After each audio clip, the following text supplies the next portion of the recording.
Thank you for tuning in to the Bud and Roach Show. Bro, I'm going to be the first person to admit that, honestly, I thought Metal Gear Solid was the first Metal Gear. And I had to backtrack, because this was a game that, during the time that we had PlayStation 1, this was probably the most revolutionary shit that we've played. That game was and you know what it was? It was our introduction to Metal Gear. We didn't know, and we probably should have understood, some of the later cutscenes a bit better. I feel like maybe my big brother and your big brother, because they were a little older during the Nintendo era, would have had at least some sort of insight to let us know. And even they were fooled. Yeah. They had no idea that there was a Metal Gear for Nintendo. Yeah, and a Metal Gear 2. And when we played Metal Gear Solid, the mechanics of a game like this, they were unmatched for the time. A lot of people talk about Siphon Filter and those kind of cheap replica games. But Siphon Filter was fun. Siphon Filter was a bang-em-up shooter. Siphon Filter was Jason Bourne, and Metal Gear was James Bond. That's a legacy. Yes. Metal Gear was. I want to pick the right word. I want to say how it was on the box. Was it tactical espionage action? Yeah. That's what it was. That's what it said on the box. Something along that. I believe there's another word in between espionage and action, but I can't remember what it was. But I know it said tactical espionage and action on there. And for us, man, it was revolutionary, man. For us, it blew our fucking mind. It was. I still think about that game, man. And the codex just. That's my text message. That's my. And people who are around me who have played that game here at Golf, and they're like, Snake. And we can lie about it. Other people are like, what's that? It's like, you don't know, so you're not gonna get it.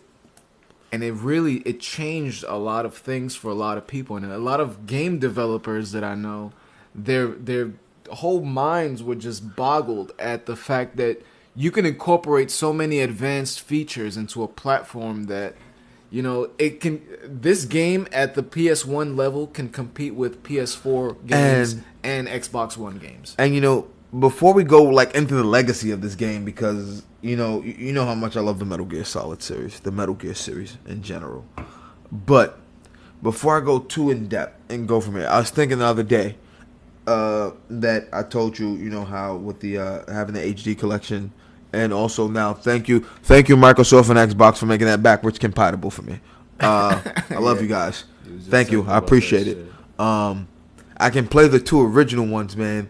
But I was thinking of playing that and playing through them all, because I have from when the PlayStation 3, when the PlayStation Network was breached, in 2009, 2010, when they gave everybody 2 free games as the result of that breach. I took two discers. I took Resident Evil 2 and I took Metal Gear Solid.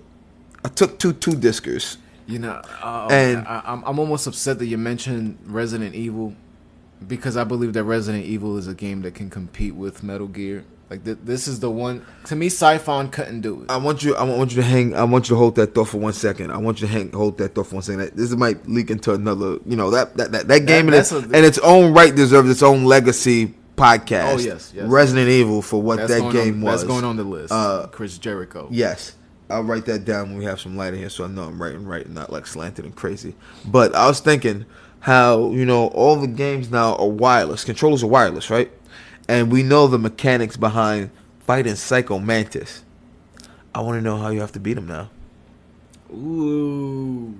And I want to know, and this is what will make it so dope. That's crazy. Is the fact that you can set that controller, if you know how, to be second, third, fourth, fifth, or sixth. If you know how.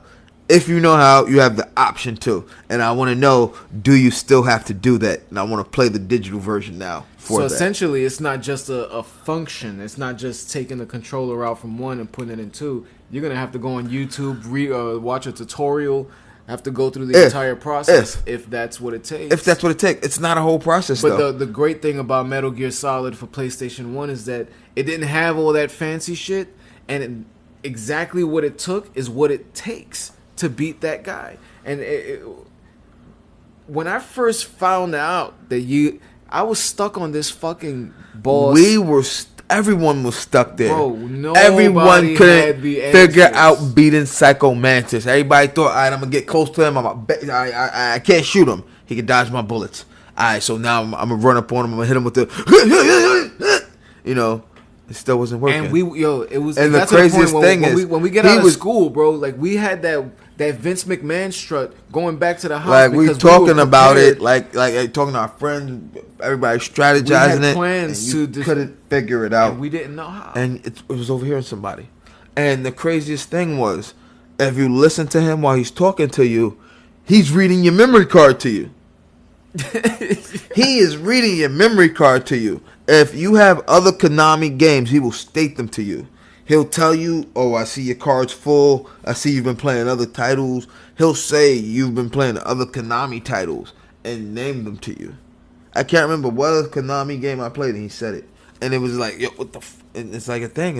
And when you move it, that's when he stops being, and he starts, I can't understand. I can't read your judgments now. And he's still trying to be Psycho Mantis, but now he can't read your moves. But you see, what's crazy is we just finished talking on another podcast about Madden and the glitches. Yeah.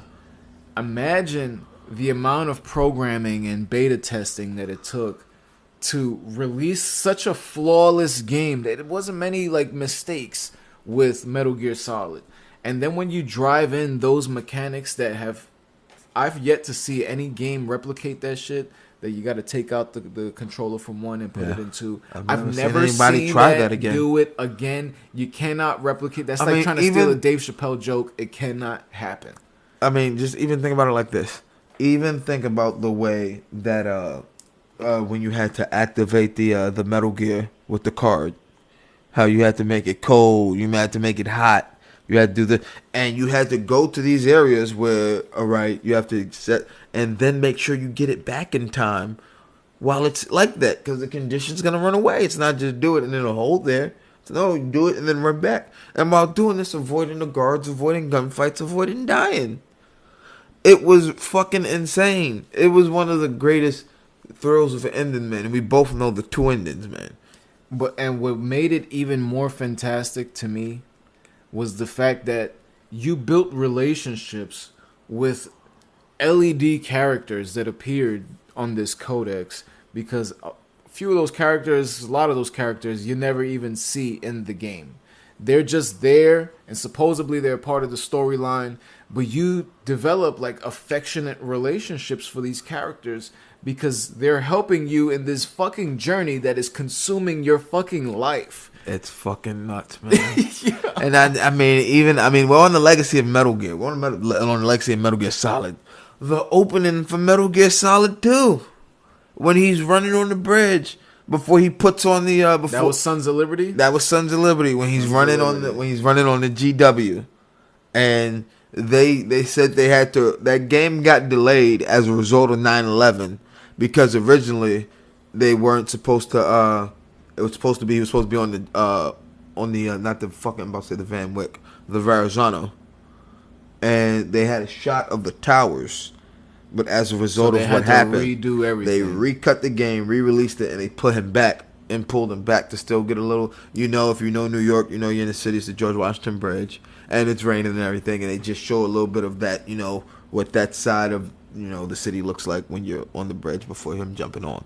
But even still, that opening is amazing. Do you think that they have a cartridge around with the original? I think someone somewhere, man, with all these things where they recut stuff from that era that had the towers in it because of what happened, and that's got to exist in a hard drive somewhere. A hard drive somewhere. Someone has that. Someone has that opening or that closing from the original Spider-Man with Tobey Maguire. They said where he's strings up all that string in between the towers, and they had to recut that before they released it. Someone has it somewhere, I think. I don't know, but thinking about it, man, just the legacy of the games we've gotten a chance to enjoy, man. Metal Gear just tops it, man. We got to start doing gaming videos again, and I think Metal Gear's on the top of that list, bro. I think it is. Follow us at B&RS if y'all want to see that, man. You already know, man. Thank you for tuning in to the B&RS Show.